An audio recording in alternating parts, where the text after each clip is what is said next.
Hey y'all, and welcome back to the Book of Brianna, a podcast. I am your host, Dr. Brianna Whiteside, and I'm so excited to chat with you today. Y'all, before I get started, please go ahead and like this video so I can get it started in the algorithm. You know how this goes.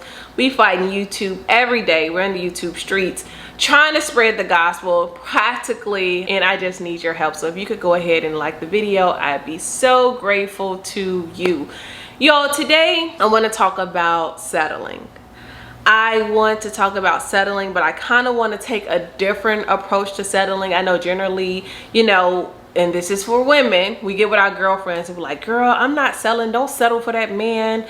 Don't settle. I want what God has for me. I want the best. Why would I settle? And all that is fine and dandy. But I wonder, I got to ask you, are you settling for less than who God created you to be? Because it's easy to do it, right? It's easy to settle for less than who God created you to be when you are surrounded by people who are average.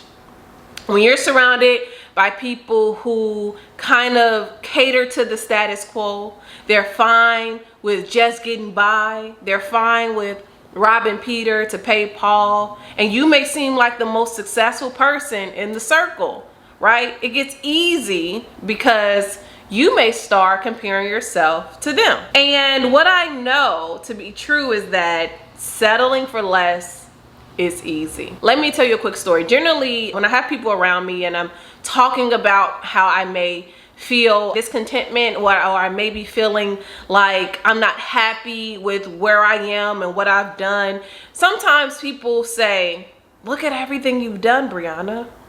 You've done so much. You're 33. You have a doctorate. You're good at finances, right? You've done so much. You should be grateful.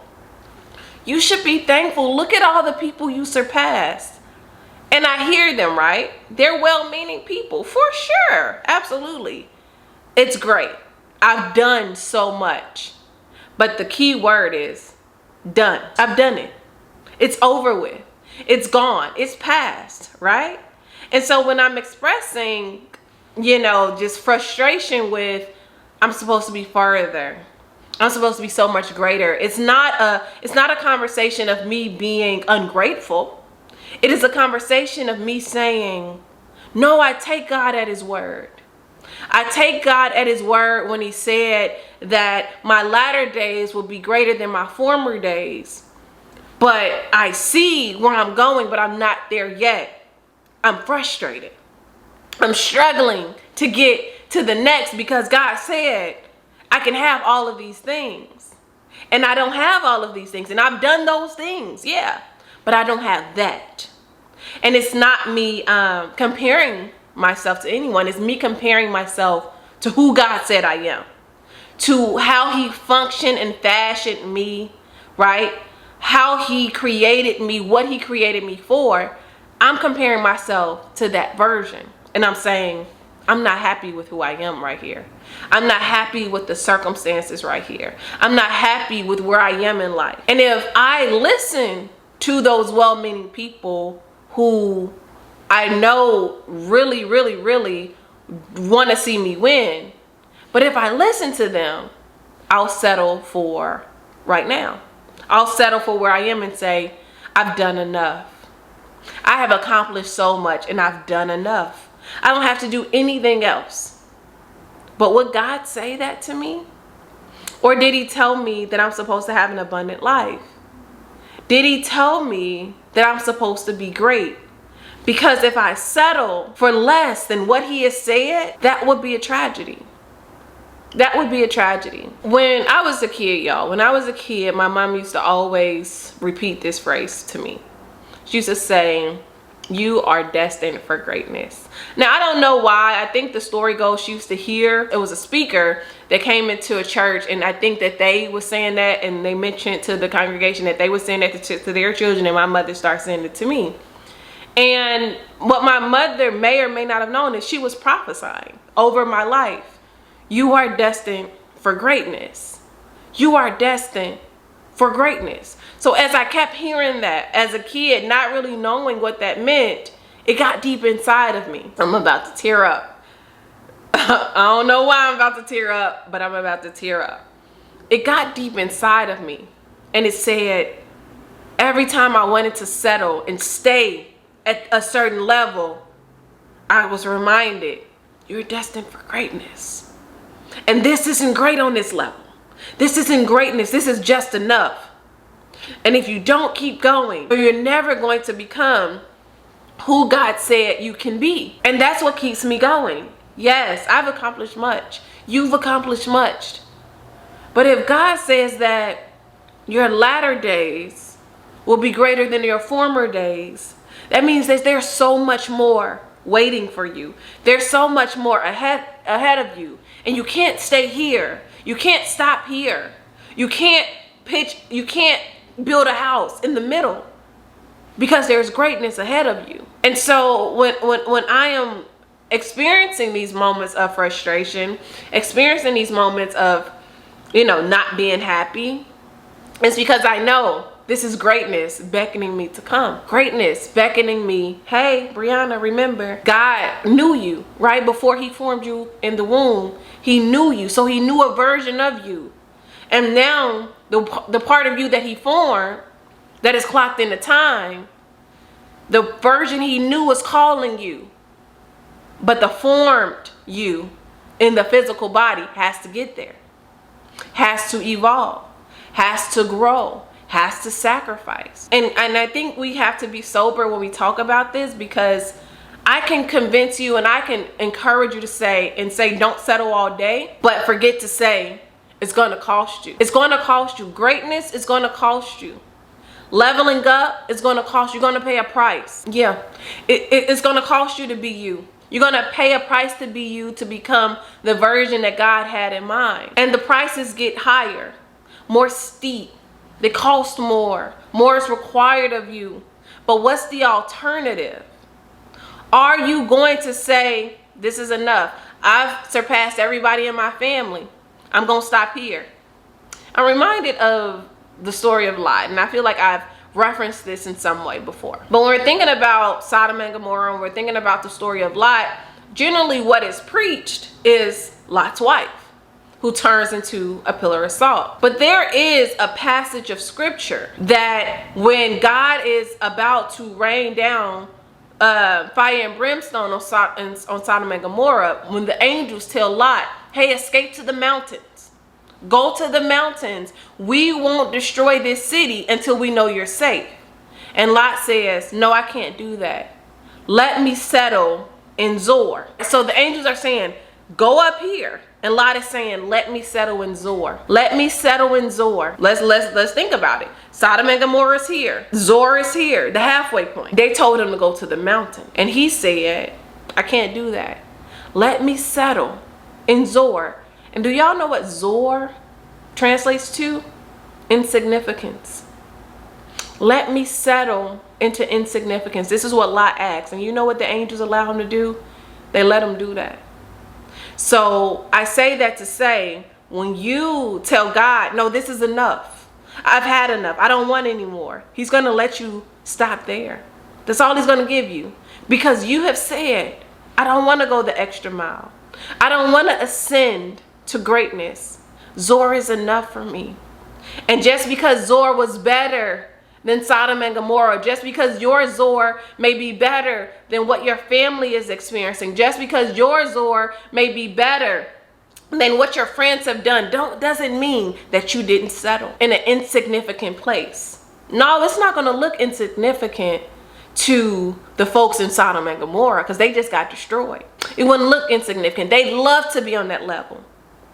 But God said you could have went to the mountain. But because you asked me not to push you to that mountain, not to call you to go higher, because you asked me, and because I'm not going to go against your will, even though I had better for you, I'm going to let you have what you want. You settled insignificance. And why is that insignificant? Because it's nothing compared to what he had for you. It's nothing compared to what he created you to do. But because it was good enough, you settled and you didn't go for great. This was good enough. This was enough. I'm good here. I don't want any more. And God said, okay. So when I'm talking to people, And I'm saying, this isn't good enough, I'm not impressed. And they're saying, but you've done so much. Look at what you've done in your 33 years. And I'm saying, it ain't cute. That's cute. It's not enough. Because where God said I can go, because of the future and the vision that I've seen, because God is giving me glimpses of the future. God is giving me glimpses of what I can have. You think I'm going to be satisfied? Why do you think he tells you to write the vision, y'all? It's not just for the people to run, to read it. The people who are reading it can run. It's also that you can, so that you can see and be reminded, this is the picture that I gave you. If where you at right now doesn't match the picture, it's not for you. It's not good enough for you, because I said you can have more. I said you can do more. I said you can be more. You want greatness, say less. You're my child. It's nothing. How much you want? I'm going to give you as much as you want. I'm reminded of when God is talking to Abraham and he's telling him, your seed will be as the sand. You can't count the sand. You can never count the sand. But what if Abraham would have said, no, I don't want the sand as my descendants. I don't want my descendants to be as the sand. Where would we be? But he took God at his word. And he said, okay, if my descendants are going to be as the sand and you've promised me this big thing, I'm going to do what's required of me to get it. Yes, that meant sacrifice. Yes, that meant crying, spitting, and farting. Yes, that meant all of that stuff. But he didn't ask to settle in insignificance. Abraham is still being referenced today more times than Lot. Lot asked for insignificance. But my point is this. No one can tell you how high you can go. No one can tell you how great you can become. No one should have an opinion on you obeying God. Nobody should. If God told you this, that was for you. That was an A and B conversation. The other person who has an opinion needs to see their way out. No one gets to weigh in on what God said is possible for you. You can decide to opt out. But you can't be mad when everyone else is experiencing their glory. When everyone else is ascending, you can't be mad because you asked to stay. And even if you didn't ask to stay, with your words, what are your actions communicating? Are your actions communicating, I'm not going to pay that price. I'm not doing that. It's not worth it. Are they? Only you can answer that. I'm just here to remind you that God didn't just create you to be basic. He didn't, it doesn't benefit the kingdom for you just to be average. He created you with a specific purpose in mind. He created you with a specific idea in mind. And you play a significant role. But because you may not have seen other people do what he's called you to do, you're trying to become a carbon copy of a great original, as Bishop Jake says. You're trying to replicate what you've already seen. But if God is saying, I'm doing a new thing, I'm going to do a new thing in the earth, he don't need you to replicate what we've already seen. That's why sometimes people have opinions about me. Everyone has an opinion, just like a butthole. You know what I'm saying? People have opinions. Maybe how I should be moving, maybe how I should be dressing, maybe how I should wear my hair. I shouldn't wear my hats because that was a whole thing. I don't even know, but anyway. And I always remind myself, and this is when I also have conversations with other people, how many people do you know, and this is me talking to them one-on-one, how many people do you know started teaching college at 24? Name them. How many people do you know got a doctorate at 28 and entered into their career? How many people do you know is also an entrepreneur, also a college professor, also a paid social media influencer, also loves God, also teaches the kingdom, also makes sacrifices, also as I continue to stack it, because you don't know anybody like that. You don't know, you haven't seen a me. So because you haven't seen a me, you're trying to compare me to someone who may be 50 in the faith, right? 50 years old, got grandchildren. You're trying to compare me to someone who you've seen. So of course I'm gonna look different. Of course you may not, rock with the kid. I'm from the south side of Chicago. Yes, I'm educated, but I'm from the hood.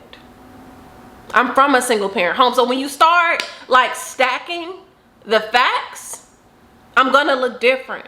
Because God doesn't need me to be someone else. He created me to be Brianna Whiteside. And when I'm in a classroom, I'm Dr. Brianna Whiteside. He created me uniquely to bring forth a certain purpose in the earth. If he needed me to be Sister Charlotte or whomever, he would have created another Sister Charlotte. He wouldn't have needed a Brianna Whiteside. He wouldn't have needed whatever your name is.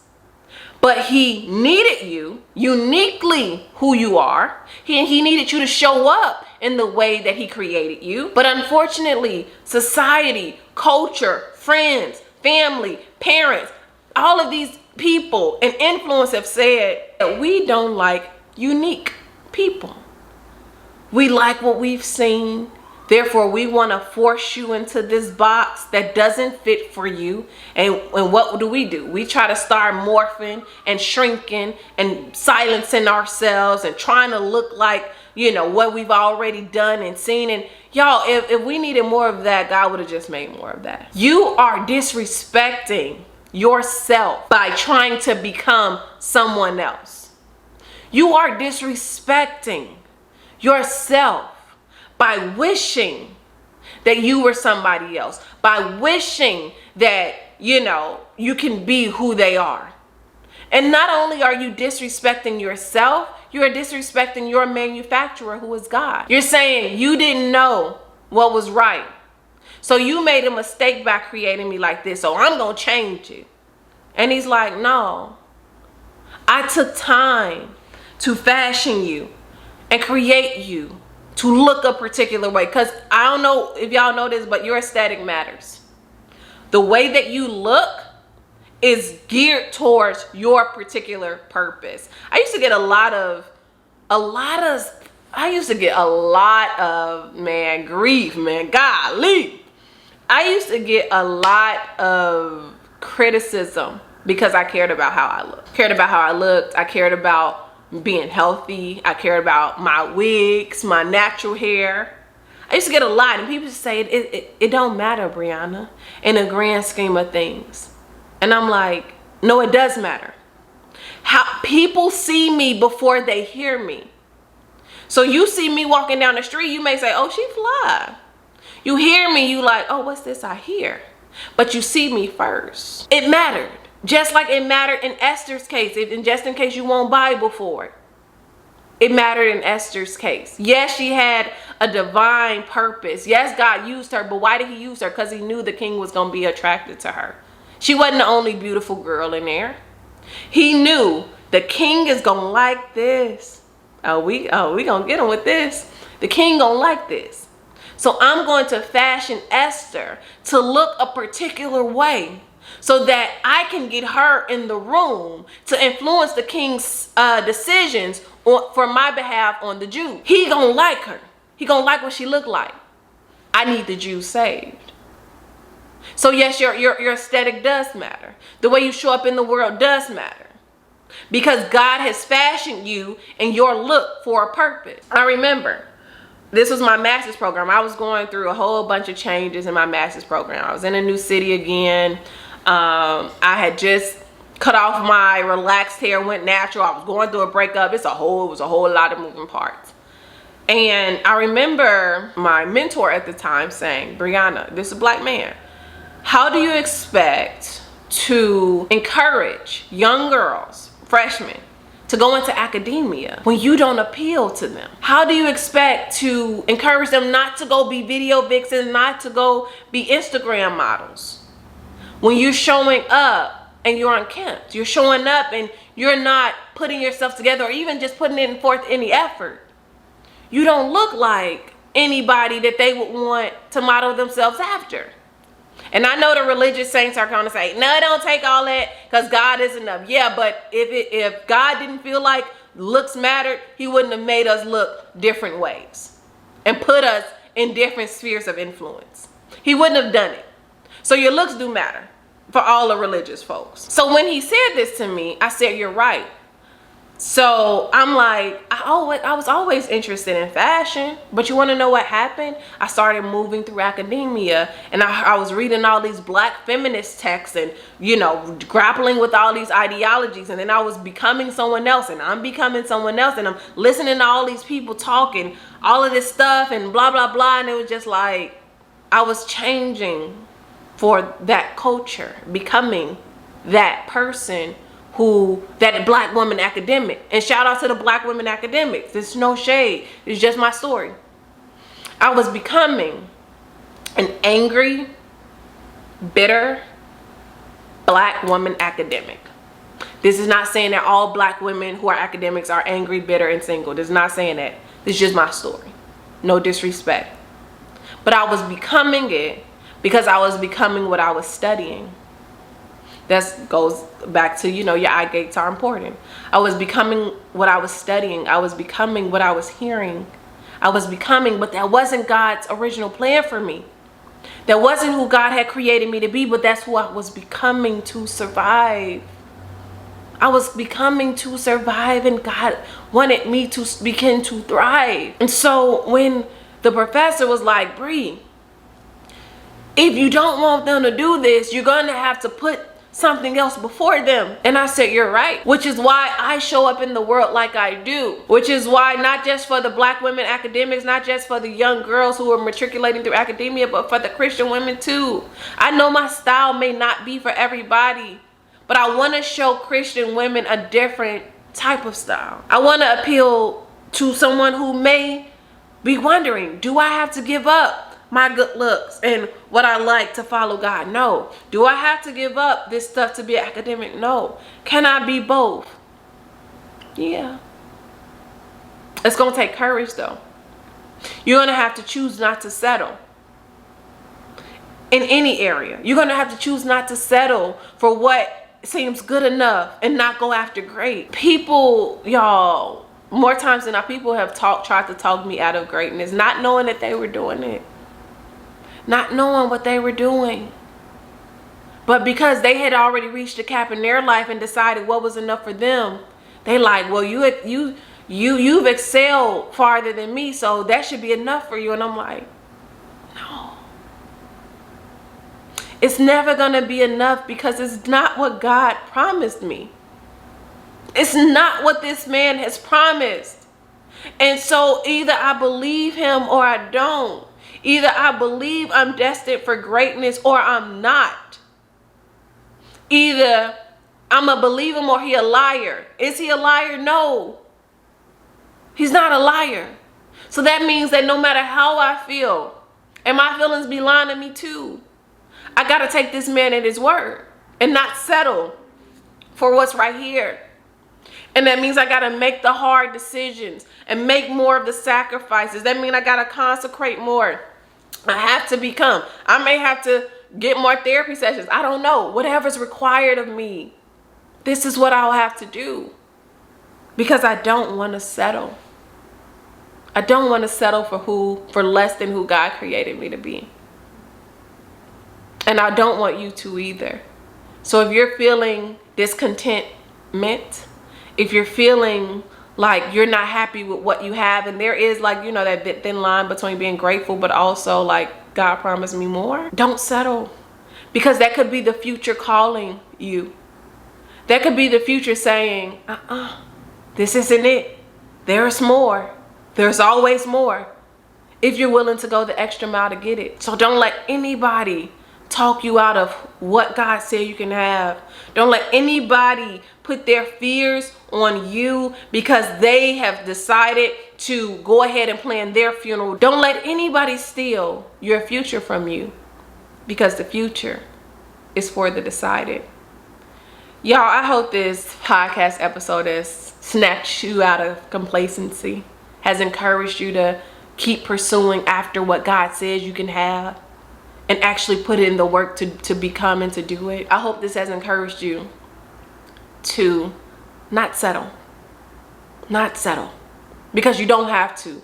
You don't have to settle for Zor when you can go to the mountains. If this has encouraged you, y'all, go ahead and like the video, share it, drop me a comment, let me know, how are you going to partner with God to reign in greatness? Because you know that scripture says, if you suffer with me, you'll also reign with me. That's all I got. That's all I got. I will talk to you soon in another installment of the Book of Brianna. Bye.